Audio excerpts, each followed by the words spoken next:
Hey, what's going on, guys? This is the Edge DFS. We are doing the quick slant Showdown Texans versus Lions. My name is Tyson Smith. I'm joined by Ellie Hernandez. Ellie, what's going on, man? We just broke this down for over an hour. What are your thoughts quickly? We're doing 15 minutes or less on this one. What are your overall general thoughts for this particular matchup, the first game on Thanksgiving morning? Yeah, man, I think this could end up being one of the more exciting games in the slate just because you have some defenses that aren't very good against some offenses who have a lot of firepower. So I think it's going to be a fun one for DFS, and at the very least, it should be pretty fun to watch.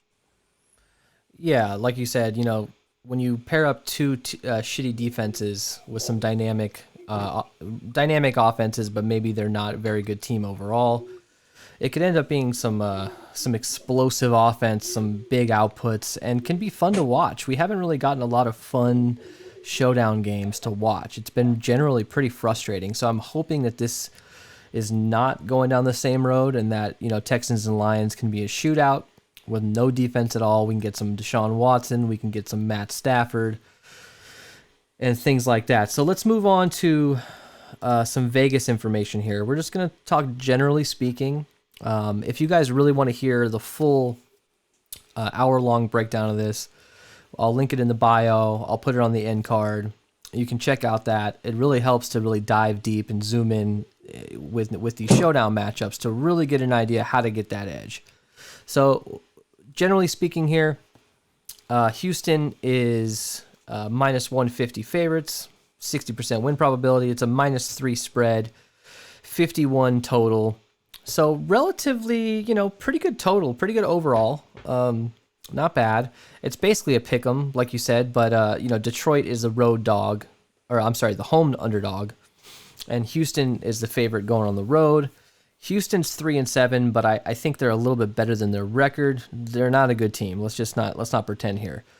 But Detroit somehow is overachieving. I don't know how they've reached that 4-6. I feel like the record should be switched. Generally speaking, this matchup overall, how are you feeling about this? Where are you leaning towards? Is the Vegas lines right on this? Yeah, I think they are. Honestly, I might have Houston a little bit more favored, but given the fact that it is a home game for Detroit, I can understand why it's so close. Yeah, you essentially give the home team 3 points, so that would, Yeah. if it was flipped, you probably have them at a 6.5 point dog right now. Yeah. So I like it. I'm going to pay close attention to any line movement because that line going up or down is going to kind of dictate where I go with some of my builds. So it's just something to keep an eye out for. Especially recording on a Tuesday, there's a good chance that we might have some movement closer to lock. So when it comes to injuries here, we have some stuff to talk about. So for the Lions, we've got Kenny Golladay. He's questionable with a hip injury. That's big news. DeAndre Swift, also very big news. He's questionable. He's coming out of concussion protocol. And we got Danny Amendola, who's questionable with a hip. When it comes to the Texans side of things, we all know that David Johnson is out. Yes, David Johnson, not Duke Johnson. Duke is starting in his place. Randall Cobb is doubtful. He's got a toe injury. And Kenny Stills is questionable with the leg injury. So how are you handling the injuries here? And, this is the first game on Thanksgiving morning. If you're on the West Coast, I think it's a 9:30 kickoff time. We usually have inactives 90 minutes beforehand. I mean, 8 a.m. rebuilding your lineups if you left Kenny Golladay out or if you put a bunch of him in and he is out. How are you going to handle this when it comes to injuries? Are you going to just roll with it and then adjust in the morning? What are you going to do? Yeah, I'll have a little bit more time, right? I'm on the East Coast, so I have a bit of an advantage when it comes to adjusting lineups based on last minute news. So yeah. I honestly wasn't planning on getting much to a lot of Galladay anyway, so it's not something I'm going to be particularly mindful of. Marvin Jones is kind of my guy regardless of whether or not he plays. I honestly just think he gets a slight boost if Galladay's in because it's harder to cover both of them. Yeah. So I'm not really concerned about that one. The important one for me is going to be DeAndre Swift. If he's out, it's going to muck up that backfield a lot and shift kind of my strategy. But he's one of my favorite players on the slate. So I'll be keeping a very close eye on him. But to your point, I'll probably have my lineups built and ready to go the night before. I don't want to spend too much time late swapping on Thanksgiving if I don't have to. Yeah, and look, to be quite honest, this matchup in particular, there's probably not gonna be ownership available from all the major sites. There might be, but generally speaking, I think all the resources are going to go towards the overall Thanksgiving Day 3-game slate. So this particular slate might be, or this particular game might be left behind when it comes to ownership, and I'm sure there'll be projections, obviously, but it's important to figure out just if there is no ownership available, do your best to predict a little bit and figure out where you think. Just crunch out a bunch of lineups and see who's ending up in your lineups. Try your best to sort of create your own ownership projections. They don't have to be precise, but if you can kind of get an idea where you think the ownership's going to go, it's going to help you to build less chalky lineups. So let's move on to we're going to go position by position quickly. We're doing 1 or 2 names per position, and we're going to send this out. So Deshaun Watson is 13.2K. Matt Stafford is 10.8K. Can you get both of these guys in your lineups? Are you prioritizing one or the other?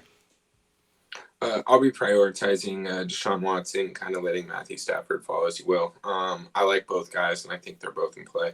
Yeah, Deshaun Watson is a lock. I'm not putting him at captain. That's just not how I roll. I think he's going to be 30% plus owned in the captain if I had to take a guess. He's the one lock on the slate, the one player that I can just jam in the flex and just not have to worry about it, and then rotate Stafford in and out as needed. So running back wise, we've got DeAndre Swift, who's questionable. He's at 8,400. You got Adrian Peterson at 5K flat, and then you've got Kerryon Johnson at 4,800. If DeAndre Swift is out, you got to consider Kerryon and even a little bit of Peterson. When it comes to the other side of the ball, you got Duke Johnson at 7,800. I think he's overpriced. He's not a starting running back in this league. The only reason he is starting is because it's out of necessity. Behind him, you got CJ Prosise. So you have options here. I'm more likely to fade the Houston running backs and focus more on other positions. How do you handle the running backs here? Where are you looking? But besides your Swift pick, I know you're going to go heavy on him. Where do you go besides him?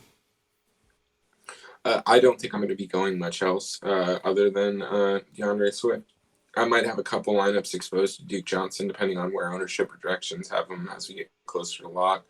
But as of right now, I'm with you. I think he's a little too high priced. Honestly, the only guy I really have interest here is Swift. The other guys may come in as pieces if I really need to fill out some lineup depth and get different. All right, so wide receiver here. This is very interesting. I think if you can figure this out, if you can decode this, you're going to win money come Thursday morning. You got Will Fuller at 11.2K. He's priced up quite a bit. I understand he has high upside, but it's going to be really hard to fit in him, Watson, and one other high-priced guy. You're going to have to punt at 2 positions. It's going to be very difficult. You got Brandon Cooks priced up as well at 9,800. He's had an emergence lately. I think that he is a good player. I just don't know. You can't get both of them in a single lineup and Deshaun Watson. It's just not possible. From there, we've got Kiki Coutier. Hopefully I'm saying that right. He's at 3,400. I think he's a good option, especially on that low end. And then you got Kenny Stills at 1,000. Moving to the other side, you got Kenny Golladay, like I said, who's questionable. He's at 9K straight up. Marvin Jones at 7,400. What a great price for him. I think, like you were saying in the intro, you were dead on. If Golladay does play, I think Marvin Jones is an even better play. If Golladay is out, I'm still going to have Marvin Jones, but I maybe go a little bit less because his ownership will be inflated, and I just don't think he does as well with Golladay out when all the defenses concentrate on him. He just doesn't do as well historically.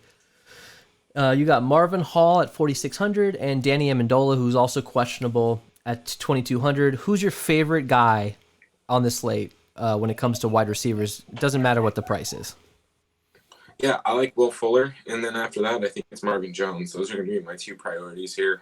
Will Fuller he's been outstanding this year, and I think he's in a great spot to continue to smash. And Marvin Jones, again, he's got the upside. He's going to get the volume. He's healthy, and I think with his price tag, it's going to be hard not to get a bunch of them. So when it comes to tight end, we got Hawkinson, TJ Hawkinson, 7,200. Been sort of disappointing this year, but he does have a reasonable floor. You've got Jordan Akins for the Texans at 5,600, and you got Darren Fells at 2,600. Now, look, real quick, we'll talk about Houston side. There's not really much to talk about on Detroit. I think TJ Hawkinson is a good option. Try to fit him in a decent amount of your lineups, get exposure to him because he can definitely have a touchdown or two. When it comes to Jordan Akins versus Darren Fells, I personally would prefer Darren Fells. Darren Fells has been the number one guy traditionally over the past 2 seasons. Jordan Akins has had a game or two that has gone his way recently. He's trending up, and so is his price. I don't think at 5,600 you can really get too much of him. I'd rather get Darren Fells any day. If you look at his fantasy history, Darren Fells is the more consistent player, and he has more of a higher ceiling. I'm not going to really concentrate on either of these guys, like going too heavy on them, but I'm going to have more Fells than Akins. What about you? Yeah, my thought process is the exact same as yours. I think both Akins and Fells are in play, but I think Darren Fells is just a better value at 2.6K. Is the same upside that you're going to get from Jordan Akins, if not maybe a little bit more. And Deshaun Watson likes his tight ends. That's all I got to say about those guys. It makes as far as TJ, yeah. I'm sorry, dude. Go ahead. No, you're fine. As far as TJ Hawkinson goes, he's going to be an ownership play. That's the only reason why I'll have exposure to him is if he's projected for low ownership, but he's just priced out of my stratosphere, especially with the 2,600 Darren Fells. Yeah, Fells I is nice. Like him. Yeah, Yeah, Fells is nice. He allows you to get a lot of good builds. In our full length show, we built a lineup together, and Fells getting in there is just so nice. It helps really get you some solid builds. So kicker and defense, I think kicker and defense are in play here. You got Matt Prater and Kaimi Fairbairn. They're right around 4K each. You've got the Texans defense at 3,600 and the Lions defense at 28. Now, look, I'm not going to play any Lions defense, full disclosure, but I will have a little bit of Texans defense.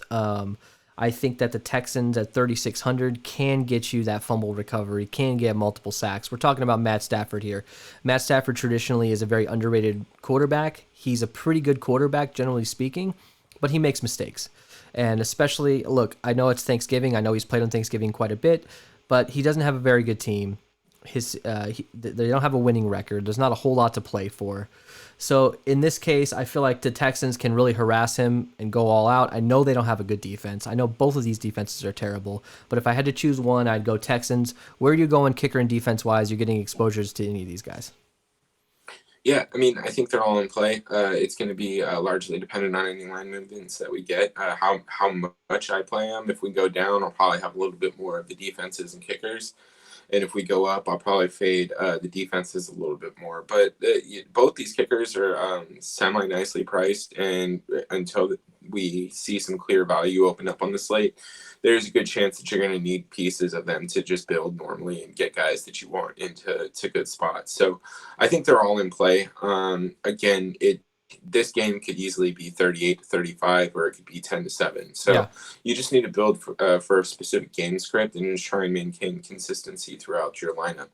So Ellie, spit some knowledge to us about your general strategies here when it comes to building lineups, roster construction. Talk about 4-2 stacks, 5-1s, 2-4s, etc., etc. Tell us where you're headed down here, and how do we get leverage in the captain? How do we find that right guy to play in the captain?